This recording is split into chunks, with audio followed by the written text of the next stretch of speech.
just imagining this is nice, fresh coffee. Yes, would be nice. Walking Supply. But the performances themselves were exceptionally strong. Very, very well acted piece. Yes. I'd like to know, is this a thing, or was this a thing for people in the gulags? Is this based on a true story? Because it certainly felt that way. What a terrifying thought. Well, they do say USSR 1950s. I have heard of this, but I can't comment on if it is a documented, this really happened, if this is based on a true story. I do not know, but I have heard of that. I have heard of it happening. I thought that the suspense all throughout was just perfect. They really kept me engaged and on the edge of my seat. I'd watch that for like a whole hour, honestly.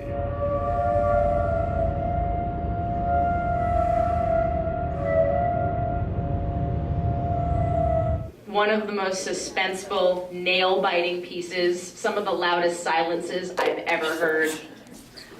I'm Russian, and their accents were like really terrible.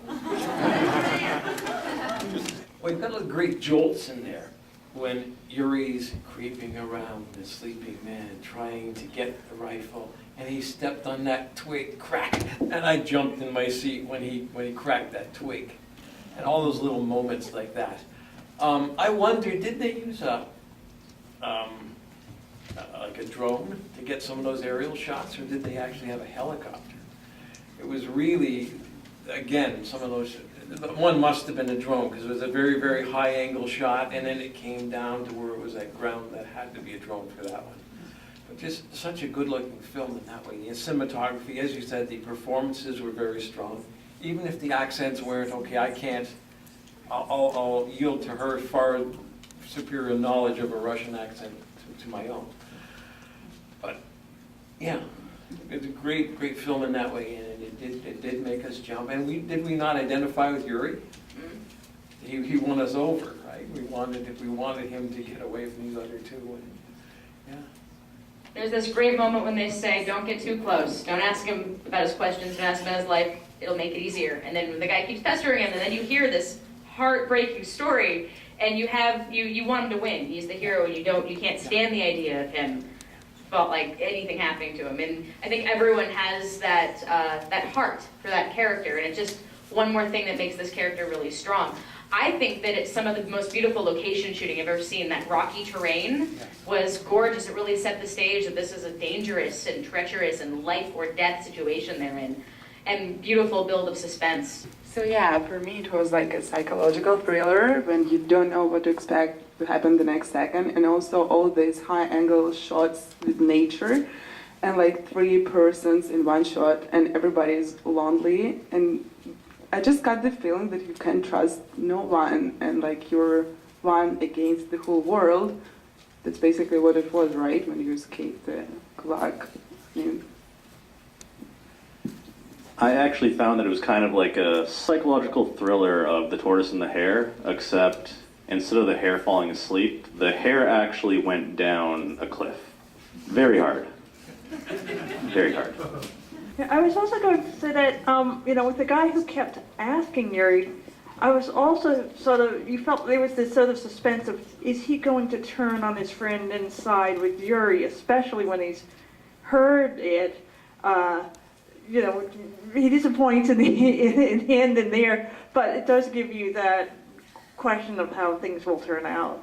There's this remarkable multi-layered, multifaceted thing about this piece. It's man against himself, man against man, and man against nature. It's id, ego, and superego. Like, there's so many different ways you could dissect a piece with this much going on inside of it. I was wondering if I could actually poll the audience and ask if it was very clear that the gentlemen were going to cannibalize the dude the whole time, cannibalize Yuri the whole time. Yeah. Who picked up on that? Show hands. Yeah. Cool. And who didn't? Cool. 1, 2. Wicked. Good to know. Thank you. Yeah, so I didn't want to chime in until the end here, but I actually directed and co-wrote Walk-in Supply. So thank you all for the thoughts. That was really cool. Thank you very much. Thank you. So to answer answer your questions, yes, it is based on a true story. This that was the whole reason that we wrote it. Doogie, sorry, I call him Doogie. James McDougal, the guy who plays Yuri, initially came up with the story, and he read somewhere in some book, I don't know where, but about people escaping gulags, and they would bring along an extra person and hike along with them as long as they could, and eventually kill them and use them as meat, and they become the walk-in supply. And that was a term they actually used. So that is in fact true, and yes, it was a drone. And I think those are the only questions, and there you go. And we got Russian accent training. Thank you for the honesty. There was Russian accent training. It was trying to find that great balance of like, we get them fresh, they want to be off the boat, we want the American audience or Canadians to understand them, and we did our best. You can't please them all. Yeah, I was going to say that I really liked it. I missed the first like 5 minutes, I guess, of it, so I didn't realize it was about cannibalism. I probably would have liked it even more if I'd known, but regardless, I think something that stood out to me that hasn't been mentioned yet is the score.